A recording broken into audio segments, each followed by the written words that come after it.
This episode is brought to you by Squarespace, your all-in-one platform to build a beautiful website and grow your online brand. He's also incredibly patient and kind and surprisingly jacked. And oh, Fork, I'm in love with Chidi. She has fallen for all of these things that she never thought that she would have wanted, but it turns out it's what she needs. I know you have trouble saying how you feel. I love you too. They grow into the best versions of themselves just by knowing each other. I think it applies to relationships too. You gotta try. Eleanor has grown into an ethical, moral, compassionate, selfless person. And Chidi has grown into somebody who knows what he wants, makes a decision, and decides to live now in the moment. The reason it's a great love story isn't the romance of it.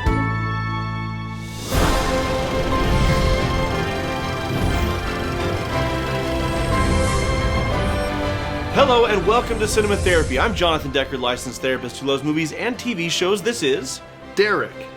Maximum Derek. So we're going to be talking about The Good Place, one of both of our favorite shows ever. Derek. We are so in sync, we're finishing each other. Derek! It is one of the greatest TV shows ever made for television. So we're going to be doing couples therapy on Eleanor and Chidi. Well, a lot of you request in the comments, can we have more examples of healthy relationships? You know, what does it look like? What does a healthy relationship look like? And the biggest factor for Eleanor and Chidi is accepting influence. So she is learning from him how to be a good person, how to be a moral, ethical person. But he's learning from her how to, ever make a decision. So let's do this thing. One thing real quick before you start.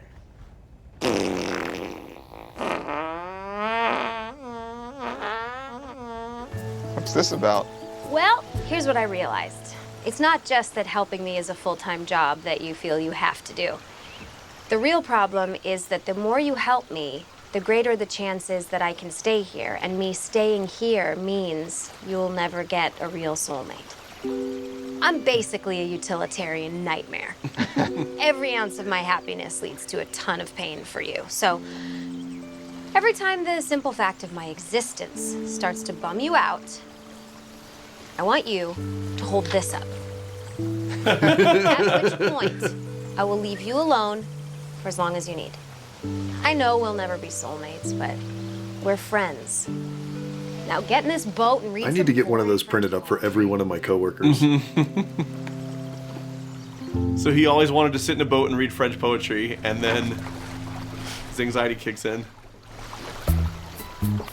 I've never actually done this before. This is a theoretical fantasy. How do you row a boat? Now, she's wrong, spoiler alert, when she says we'll never be soulmates, we're just friends. But that's what I love about this. They're not a couple yet. This is just people being decent to each other. And this is a big step for Eleanor, who has been, by her own admission, a selfish Arizona dirtbag. Right. Her entire existence, to do something thoughtful for him. And this is an example of her accepting influence, because this is how he has treated her. Mm-hmm. But for the first time, she's reciprocating, and it means the world to him, until he's panicked in the middle of a lake. Yep.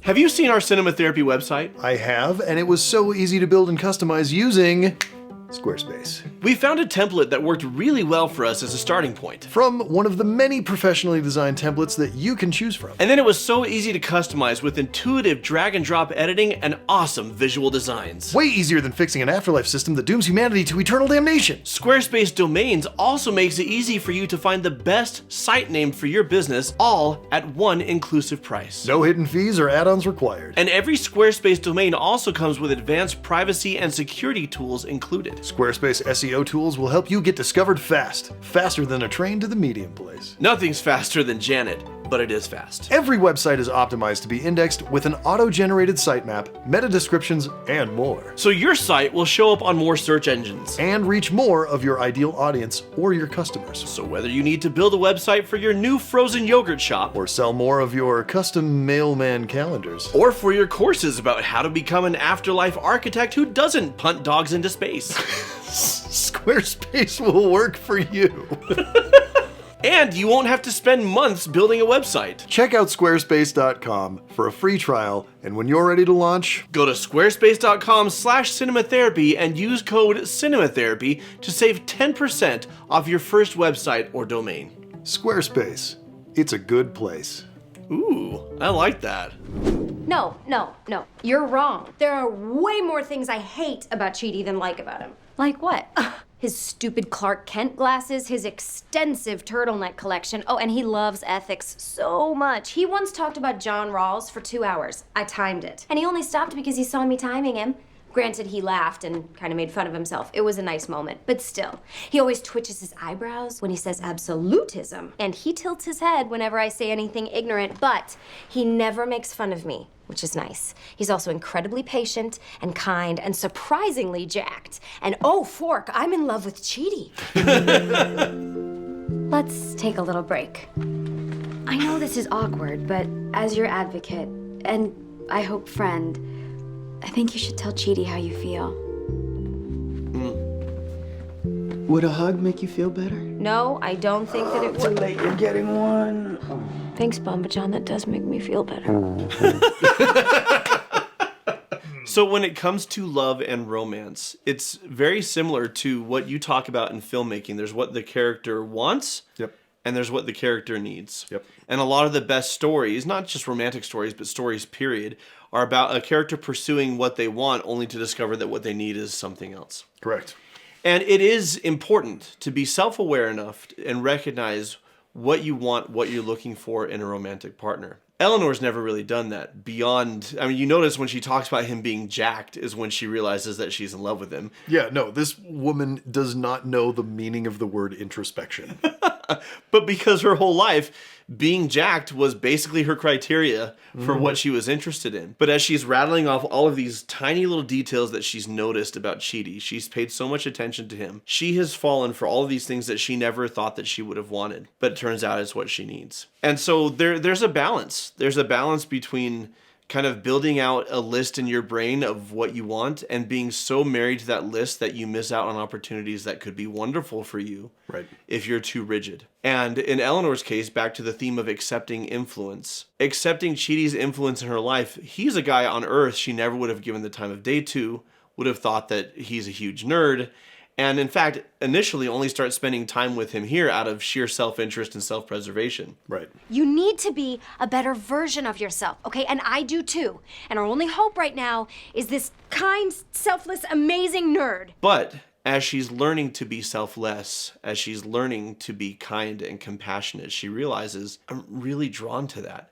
And one of the things I love about The Good Place is it's an example of not just a good man, but like a good person, that being the most attractive thing, which is different, as we've talked about before, from being a nice guy. Right? Nice guy is performative. I do these things with the expectation that you will then desire me, sleep with me, fall in love with me. That's transactional. That gives me all the ick as a therapist and as a human being. Okay, sit down, maybe. I dated many annoying guys, okay? They would call me all times of the day just to talk or ask me if I'd taken cash out of their wallets, stupid stuff. And when I stopped having fun with them, I'd leave. Usually wouldn't even call or anything. I'd just bounce. Gotta go spend that money you stole. Point is, you are way more of a buzzkill than any of those dudes. Okay, thanks for this conversation. But somehow, I never want to leave you. Eleanor is giving Mr. Darcy vibes right here. Because I love you. I think. No, I'm pretty sure. Yeah, I love you. That's embarrassing. I feel so itchy. Sorry.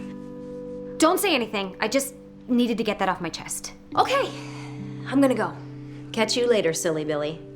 Ugh, love has made me a nerd. Bye. You know what I mean about Mr. Darcy, though, right? Yeah, of course. I fought against my better judgment, the inferiority of your birth, my rank and circumstance, all these things, and I'm willing to put them aside and ask you to end my agony. I don't understand. I love you. I do have a bit of therapy to do here for Ooh, go. Eleanor. All right. I do love straightforward confessions of affection and feelings and just gauging where the other person is at. Sure. I think that's so mature and adult and preferable to beating around the bush or dragging it out or just like trying different tricks to see what the other person is thinking and feeling. I love the straightforward approach. However, if you're going to say, I love you, and then go, I think so. Yeah, I love you. Actually, probably sort that out. Before you say it? Yeah, because once it's out there, there's no takebacks. Yeah. Right? I mean, she tries. I will point you back to the lack of introspection. Yeah, no, exactly. I know, but that's It's why perfect for the character. That's why she needs therapy. So here, Oh, I we did go. something. Hey! I helped her. Yay! About what happened earlier. To my I've point. been kind of all over the place today. An hour ago, I thought Jianyu was my soulmate. And the fact that that kind of made sense means you and I could never be meant for each other. Plus, Jianyu's married to Janet now. Okay. What? I love you, but I think more in a best friend, afterlife, savior kind of way. I'm not so much hot for teacher as I am eternally grateful for semi-cute, surprisingly ripped teacher. If you can't objectify somebody while complimenting them, what's even the point? Okay, so listen. Did I do that right? No, but Oh. that's fine. I'm just going to pretend it never happened. Side note, I might legit be into Tahani, but that's for another time. I want to clarify. You don't have to know beyond a shadow of a doubt, I'm in love with this person and I want to be with them, to have a, hey, I've caught feelings, where are you at conversation. Sure. The issue is not that she brought up to Chidi that she had feelings for him. The issue is that she said, I love you. Right. And then goes, do I? Yes, I do. And later came back and said, I've been all over the map and I do love you, but more in a friend, but you're surprisingly jacked. The fact is, she hasn't sorted through it, and that's okay. She can include Chidi in that conversation, but what she needs to stop doing is making absolute statements. Correct. Only a Sith deals in absolutes. Don't make me kill you. You know, she's like, absolutely here, absolutely here. You know, this is all part of her growth, of course. Like, this is the journey of the characters. I love the idea of having that conversation and just saying, hey, you're attractive, you're wonderful, I'm starting to catch feelings. I'm wanting to know whether I should nurture those or just let them wither out so we can just have a friendship. Where are you at? Yeah. And it's really not that big a deal. No. But I love you, and I think we're soulmates. That is a big deal. You got to earn that. Whoa, that's a dope prank. Gotta give it up. Something wrong? No? Yep. I've been keeping a secret from you about you. What is it? The thing is, it's not even harming you. And if I tell you, I feel like it might harm you. So, ethically speaking, I don't think I have to tell you. Yeah, well, forget all that. This is freaking me out. I'm losing my mind, so just tell me. And you don't need to respond, because I know you have trouble saying how you feel. I love you too. I've never been that certain about anything. I once even tried to rent socks. How did I say that easily? I mean, I get how you said it. I'm a total smoke show. How did I say it so easily? Look, I don't want to talk about this, but after everything that's happened today, I think we gotta. So let's just get it all out there. But I guess, I don't know, do you have any feelings like that for me again now? I'm sorry, but I don't think I do. Sorry. Why are you sorry? Because I'm relieved. Because I don't either. So, all good. I mean, I feel incredibly close to No. you. in Dude, many you ways. don't need to explain yourself. We are on the same page, okay? Good. Hey, guys. Sorry, I know it's late. Can I talk to Eleanor for a second? Actually, we're chatting about something No, right now. it's cool. We were wrapping it up. Good talk, bro. What is emotional constipation? Well, it frequently manifests as avoidance. Oh. Here's the thing that I would advise just people in general. We need to destigmatize romance. We need to destigmatize attraction, sexual, romantic, whatever, and just recognize that feelings happen. Doesn't mean you have to act on them. Doesn't mean that like it has to be awkward if one person feels a certain way or doesn't, because there's nothing magical about it. Because they can fade as well. If they're not fed, they can fade. And you can be like, okay, like I can shift gears. I need some time to shift gears. But like, I love honest, straightforward conversation. But we're so scared to do it. We don't trust the other person. We don't trust ourselves. And listen, I get it. Because honestly, sometimes just in like out there in the social wild, it will go poorly. This is one of the reasons why therapy exists. Because in a therapy situation, I could be like, look, one thing that you have for certain is love and respect for each other. Right. For one of you, it's romantic and sexual. There's a component of it. And for the other, that's not there. But you can focus on and build on this commonality. Our friends are going to the bad place, and us choosing to go with them won't lessen their suffering. So, morally, we're allowed to go. But let's forget about the ethics for a second. After everything that's happened, don't we deserve to be together? And happy for once? Judge? Have you made your decision? Yeah. We're not going to the good place. I mean, that was never actually an option, but for the sake of your test, we're not going. What do you mean? Well, I was 99% sure that going was the wrong move, but since our whole relationship has been me being sure of something and Chidi explaining why I was wrong, I owed it to him to quadruple check. The capper came when I realized that ain't Chidi. The Chidi I know wouldn't argue that he should be rewarded while his friends got punished, and he would never forget about ethics for a second. I don't know who this joker is, but it's not Chidi and Agonye. Wait, but what about the... Well done, Eleanor. You can take a seat and wait for the others. And can I have that medallion back? Because it's actually a coaster for my sodas. There's this great recurring bit where Eleanor is way smarter than she seems. Yes. And it comes down to she's actually brilliantly intelligent, but on Earth she was just very lazy. Uh-huh. And so I love that she's always the first to figure out when they're being tricked, when they're being duped, when there's something going on. This is the bad place! Beef! And in this case, just how much she has grown to know and love Chidi. This is one of the reasons why, to me, this is a real love story instead of just a we're attracted to each other and it feels nice to be together. Mm-hmm. Is she knows him in and out. Yeah. She has observed him. She has grown because of his influence. And what I love about it is, you know, the accepting influence piece is that she hasn't grown into a better person to win him. Because what happens if she doesn't win him? Then, like, the whole house of cards just falls. She's grown into a better person because she admires him and wants to be like him. Mm-hmm. That is beautiful. That is the type of growth that comes from a healthy relationship of this person inspires me to be better in ways that I might not have if I hadn't met them. Yeah. I'm not sure what I would do if one more insane thing happened. Hi, Jason. I love you. Oh, word? Word. I've been avoiding telling you. My excuse was that I needed time to evaluate my complex feelings, but that was just a rationalization. This might be the last time I ever get to talk to you, so there it is. I love you, and I hereby stop avoiding this topic and rationalizing it by saying the situation is complicated. Or that my brain is grinding like a fork in a garbage disposal. All right. Whatever. You're not really a part of this, Chidi. Guess what? I think I love you too, girl. I'm not a girl. I'm also not just a Janet anymore. I don't know what I am.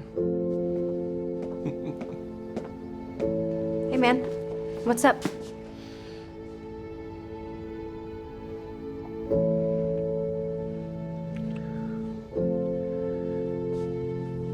Hot diggity dog. Oh, no. I said right after we kissed, we'll always be hot diggity dog. Whatever. It was an honest reaction. I stand by it.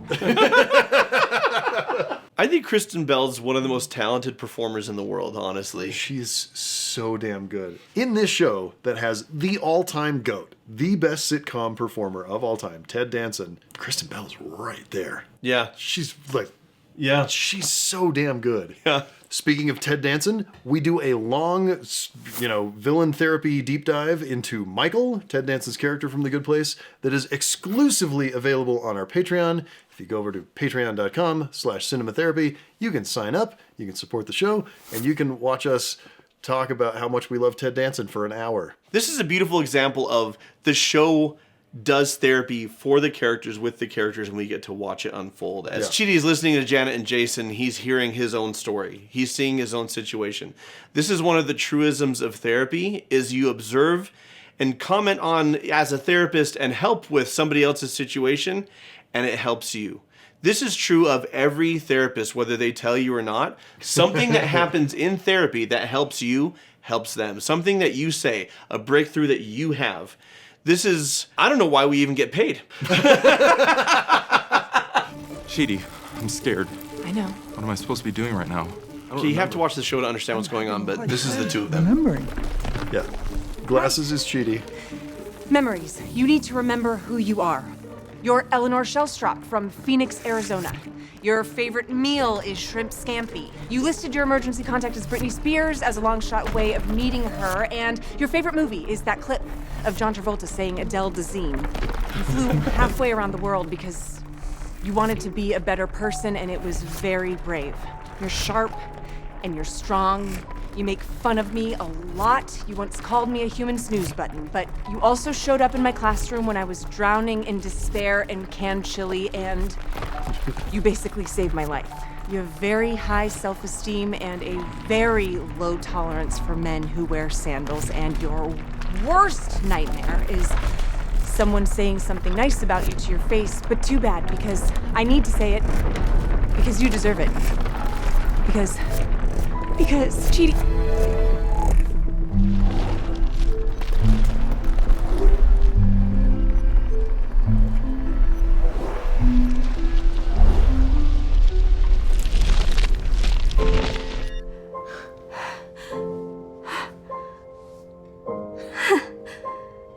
Nice work, bud.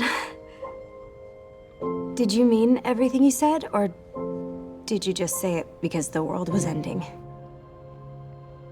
I really want to play this cool, but I'm afraid that I'm gonna ruin it if I try to be sexy. I already ruined it. Saying the word sexy is not sexy. Eleanor is losing a grip on who she is. Mm-hmm. Chidi helps her come back to herself. How? By doing what Eleanor did several clips ago when she's listing all the things that she's noticed about Chidi and that she's in love with him. That what real love isn't just affection or attraction or attachment. It's truly seeing someone, accepting them, and embracing them. And that's true whether it's romantic love, familial love, friendship love. For example, being vulnerable here, I feel truly seen 100%, like you know exactly who this is. Mm-hmm. Loved, accepted, embraced, welcomed. Yeah. And hopefully you feel the same coming from me. Depends on the day. That's what real love is. And that is what brings her back. It's not that he's in love with her. It's that who she is deserving and worthy of love. Right. And he's willing to give it to her, and he wants to give it to her. Yeah. And as much as I've talked numerous times about how not cinematic this show is, it deploys it strategically when it needs to. Yeah. You know, obviously it was a big effects sequence and there's stuff going on, but there's also a lot of cinematic language going on, right? Yeah. The camera is rotating around them at times when it needs to show, hey, perspectives are changing. It's not just hard cuts all the time. There's all of the stuff happening, and then when we need to feel the impact of the emotional stuff happening, we cut wide and get still for the world to reform and them to pop back into their real selves. It's okay. Cry as long as you want. I'm going to. Because my tears taste like the nacho cheese from my favorite movie theater. It's a really weird incentive to keep crying. Relationships are stupid. You're scared you're never gonna have a real one. And then when you do, you're scared it's gonna go away. But here's an idea. What if we don't worry about whatever comes next? There's a quote I like by Tolstoy. There is only one time that is important. Now. It is the only time when we have any power. I know that quote. An unverified Tyra Banks account posted that meme on Instagram. Well, now I hate it. There is another quote, first spoken by a very wise, very attractive, occasionally very sweaty philosopher. You gotta try. Now, she was talking about making the world a better place, but I think it applies to relationships too. I've got an idea of something we could try. Great. What? Oh. Wait, I think I know. Well, I don't want to assume. What if we both write down what we think you mean. What if we didn't?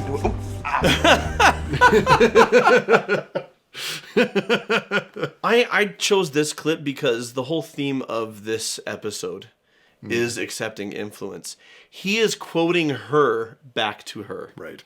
And by the way, when he says, what if we just don't worry? That is the most un-Chidi-like thing that Chidi could possibly say. Yeah, he has accepted so much influence from Eleanor to get to that point in his life. It's insane. So Eleanor has grown into an ethical, moral, compassionate, selfless person. And Chidi has grown into somebody who knows what he wants, makes a decision, and decides to live now in the moment. And is assertive about it. And he's assertive about it. Yeah. Why? Because of her. Right. He learned it from her. Chidi and Agonye, just casually making choices. I never thought I'd live to see it. Every time you see me get a stomachache, imagine I'm thinking of you. So, all the time? Exactly. Sorry to interrupt. I wanted to give both of you something before we do this. Think of it as a going away present. We could explain everything that's going on, but we won't. Just watch the show. You must watch this show. Please watch this show.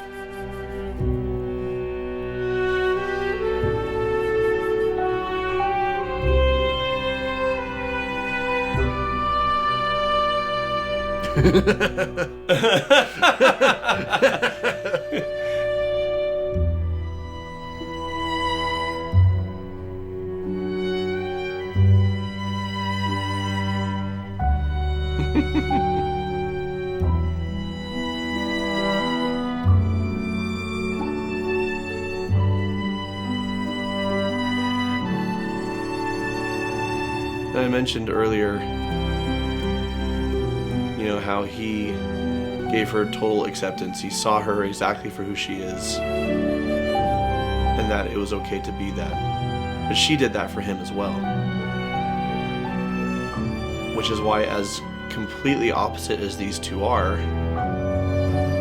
what they share is this ability just to give each other space to be. And I love that the montage of their greatest moments includes fights. Yeah. And reconciliation, and incredible dancing.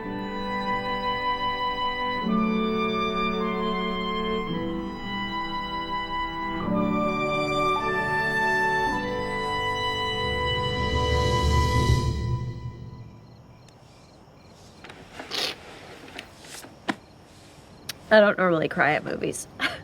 Can't relate. But that one was pretty good. That girl was hot. The guy was too. Well, I do normally cry in movies, and I cried in that one. Yeah, it's a great show. It's a great love story. And the reason it's a great love story isn't the romance of it. The romance of it is just it's the leaven that elevates it into, you know, this beautiful romantic love story. But if these two never got together, it would still be a beautiful love story because they grow into the best versions of themselves just by knowing each other and giving each other unconditional love and acceptance. And with unconditional love and acceptance, sometimes we think, well, people won't grow because where's the motivation if we're not judging them and telling them how much they're a screw up? Turns out when you give someone unconditional love and acceptance, they grow naturally because growth is how we feel happier. Yeah. Growth is how we manage life better. Growth is how we connect and form healthy bonds more. We grow when we feel safe, respected, and loved. And as much as these two have insane romantic chemistry on screen, they also have best friend energy. I mean, ugh, what am I saying? This house is stupid, and you're lame, and I hate you. I love you too. And this is a love story that you can duplicate by giving that to the people that you meet. No notes. So until next time. I know, I'm a legit snack. I mean, I get why you're into me. I'm an absolute smoke show. And watch The Good Place. The Good Place. Yeah. Just watch The Good Place. On loop. It's the show that's playing on a loop in heaven. Shout out and thank you to our patrons who get extended director's cuts, commercial free of our episodes a day early. Folks like Franzi, Oscar Carlson, Kara Gibbons, E.M. and Frederick. Frederick. Yeah, thank you. We love you. We do love you.